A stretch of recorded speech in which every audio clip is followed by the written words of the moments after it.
Okay, let me explain the question to you. I guess most of you got the no problem doing this question, right? I just want to give an overview of what this concept is about. All right. Um, so so this is a quantity value concept for volume. And the thing that you need to take notes of is when to use the quantity value uh, concept, or when to apply the quantity value concept in the volume question. So listen up, I'm repeating this. How do you know when to apply this method? Okay, the answer is this. In the question, in a volume question, where there are two or more containers, usually for primary fives, only two containers.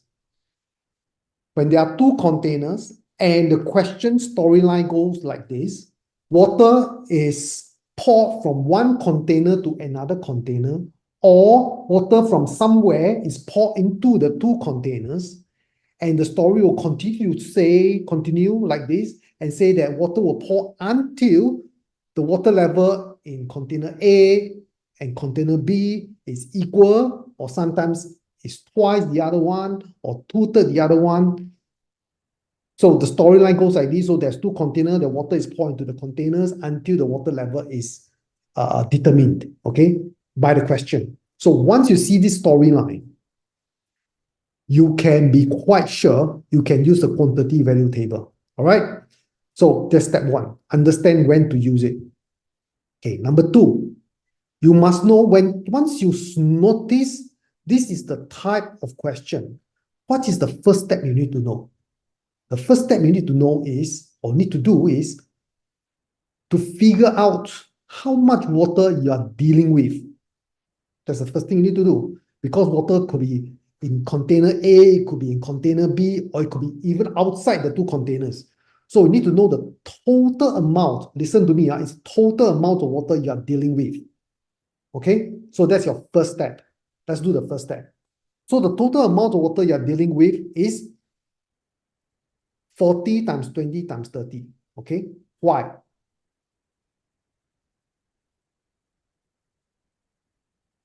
So because the question tells you the water in tank A is filled to the brim. So this is the amount of water you are dealing with. That's the first step, right?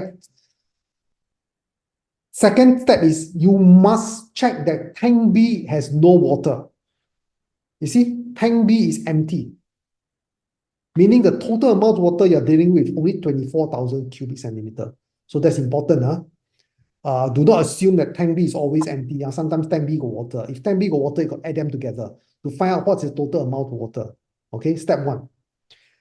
Once you get that, you will have to do the quantity value table, which is quantity is base area, value is the water level, and total value will be the volume. Okay.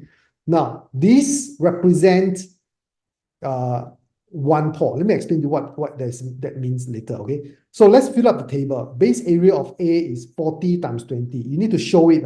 Don't just write 800. You need to show 40 times 20 is 800. Then tank B is 30 times 15. It also is 450. Now, the water level here represent the water level in the end. Okay. Take note, it must be water level in the end. It is not water level at first. So for this question, is obviously it's only in the end. But sometimes the question may give you the water level at first. So don't be confused. This must be the water level in the end. So the water level in the end is, the keyword is same, meaning I put 1, 1. Okay. I can put 2, 2, I can put 3, 3, it doesn't matter. But I put 1, 1 because that's the easiest to do. All right. Next, volume will be base area times water level. Okay. Now, what does this table tells you? You must look at this table in the quantity value question. It's called one group, correct? But in the volume question, it is also called one group, but there is a meaning to it. It means one pour. So imagine you have 24,000 cubic centimeter of water, and every time you pour into tank A and B, each pour, you pour 800 into A, 450 into B. Understand what I'm talking about? So one pore, 800 ml will go into A, 450 ml will go into B. And every pore, the water level in A will rise by 1 centimeter. The water level in B will also rise by 1 centimeter. So equally. All right. So one group is like one pore. Okay. So every pore, 1,250 ml is poured from 24,000 cubic centimeter into tank A and B. The next question you ask yourself is, how many times must I pour into A and B to empty out 24,000 cubic centimeter?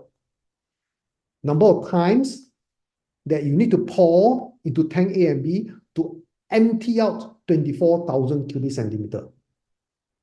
You divide, all right? So you get 19.2. So you need to do 19.2 times, pour 19.2 times this way, and you used up all the 24,000 cubic centimeter into A and B. All right, 19.2 times. Now, what is the height of water level in tank A? You know from the table here that every time you pour, the water level rises by 1 centimeter. See that? And you are pouring 19.2 times. So you're going to rise up 19.2 times 1 centimeter. And that's the answer. Okay. I hope you do not do this, the steps without understanding what you are doing, because the step is quite standard. Don't do it blindly. Do it with understanding. And I'm explaining to you the reasoning behind what you are doing and why you need to do 19.2 times 1. Okay. This step is important. If you do not have this step, you need to do it because if you just put 19.2, you are just telling the teacher you are pouring 19.2 times. Okay? It's not 19.2 centimeter. Assuming you do not have this step, you just stop here. 19.2, you are just saying your answer is actually 19.2 groups or 19.2 times of pouring. Okay? So the question is asking for height. So you need to know, you need to multiply 1 centimeter to show it's 19.2 centimeter. So this times 1 is important. Without this, you will minus 1 meter mark. Okay, question number 2. Correct. Okay, I'm going to explain question 2. So not everybody got it right. So again, this is a quantity value question. Okay, there's 2 containers, and then you are pouring water into the tanks, and then the final story is that the water level in A is twice that of B. So you can see the same storyline. So use the quantity value table. Okay. So to do that, you must first know how much water you are dealing with. It's 6.25 liters. Do note, you need to convert your liters into cubic centimeter because the base area is in cm2. You can't do liter with cm2. It can't work together. You got to work cm with cm. Okay. So change it to cm cube or cubic centimeter. So it's 6,250. If you didn't do this step, you'll be wrong. Okay. Next, you fill up the table. Base area 6,130. Okay. Height. Water level, what did they say? In the end, A is twice B. So put A2, B1. Okay. And then next you multiply. Make sure you got a number statement. Okay. From this table, it tells me that every time I pour, each time I pour, I'll be pouring out 120 into A, 130 into B. So each time I'll pour 250 from this total amount of water. Okay. Next question is, how many times do I need to pour to empty out 6,250 into tank A and B? So I divide. I need to pour 25 times. Got it? 25 times. The question is, what is the water level?